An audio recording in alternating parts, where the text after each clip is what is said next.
Inilah hari paling menyedihkan dalam sejarah Islam, di mana manusia paling mulia meninggalkan dunia untuk selamanya. Beberapa bulan setelah Haji Wada, Rasulullah jatuh sakit. Sakit yang beliau rasakan semakin hari semakin berat. Tubuhnya demam tinggi, wajahnya pucat, dan keringat terus mengalir. Hal itu menimbulkan kegelisahan di kalangan para sahabat. Beberapa dari mereka menyadari bahwa ini bukan sakit biasa. Hingga akhirnya, pada hari Senin di bulan Rabiul Awal, tahun 11 Hijriah, tiba-tiba terdengar seseorang memberi salam dari balik pintu, meminta izin untuk masuk. Siti Fatimah menolaknya untuk masuk dengan lembut, karena Rasulullah sedang sakit. Ia kembali ke sisi ayahnya. Rasulullah pun bertanya, "Siapakah itu, wahai anakku?" Siti Fatimah menjawab bahwa ia tidak mengenalnya. Rasulullah kemudian memandang putrinya dengan penuh makna, lalu berkata, "Ketahuilah, dialah malaikat maut." Mendengar itu, Siti Fatimah tak kuasa menahan tangisnya. Malaikat maut pun datang, meminta izin kepada Rasulullah.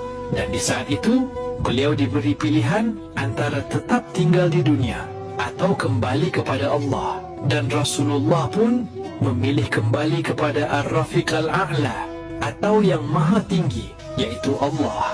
Tapi Rasulullah menanyakan, kenapa Jibril tidak ikut menyertai? Kemudian malaikat Jibril hadir, menyampaikan kabar dari langit, bahwa pintu-pintu langit telah terbuka, para malaikat menanti, dan surga telah dipersiapkan untuk menyambut kedatangan beliau. Namun, semua itu belum membuat hati Rasulullah tenang. "Tidakkah engkau senang dengan kabar ini?" tanya Jibril. Di saat-saat terakhirnya, yang beliau pikirkan bukanlah dirinya. Dengan suara lemah beliau bertanya, "Bagaimana nasib umatku kelak?"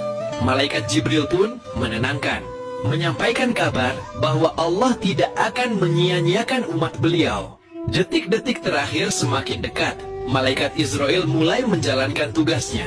Perlahan ruh Rasulullah ditarik. Tampak seluruh tubuh Rasulullah bersimbah peluh. Urat-urat lehernya menegang. "Jibril, betapa sakit sakaratul maut ini." Rintihan lirih terdengar dari Rasulullah. Malaikat Jibril berpaling, tak sanggup menyaksikan. Rasulullah pun bertanya dengan suara lemah, "Jijikkah kau melihatku hingga kau palingkan wajahmu, wahai Jibril?" Malaikat Jibril menjawab dengan penuh haru, "Siapakah yang sanggup melihat kekasih Allah menghadapi sakaratul maut?" Sakit itu semakin memuncak. Bahkan sekelas Rasulullah pun merasakan dahsyatnya sakaratul maut. Gimana dengan kita yang berlumuran dosa?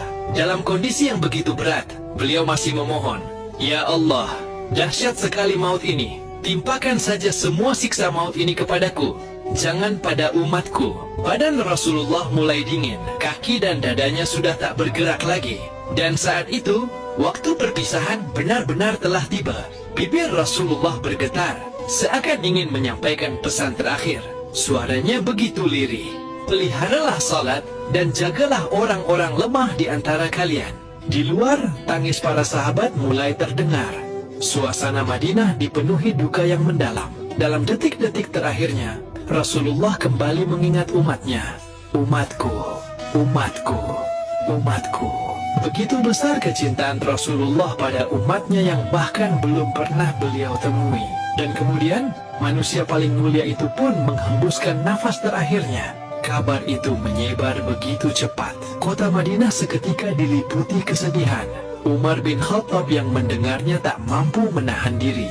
Ia berkata dengan lantang, "Barang siapa mengatakan Rasulullah telah wafat, akan kupenggal lehernya."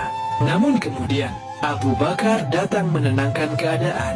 Ia berkata, "Barang siapa mengikuti Nabi Muhammad, maka sungguh Nabi Muhammad telah wafat.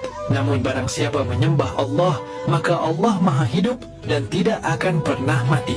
Dari situlah Umar tersadar, tubuhnya lemas hingga jatuh bersimpuh, dan lalu menangis sejadi-jadinya. Hari itu, seluruh umat Islam kehilangan sosok manusia terbaik yang pernah ada. Namun cinta beliau kepada umat ini tak pernah terputus, bahkan hingga akhir hayatnya. Allahumma sholli ala Sayyidina Muhammad. Semoga salawat dan salam selalu tercurah kepada baginda Rasulullah Shallallahu Alaihi Wasallam.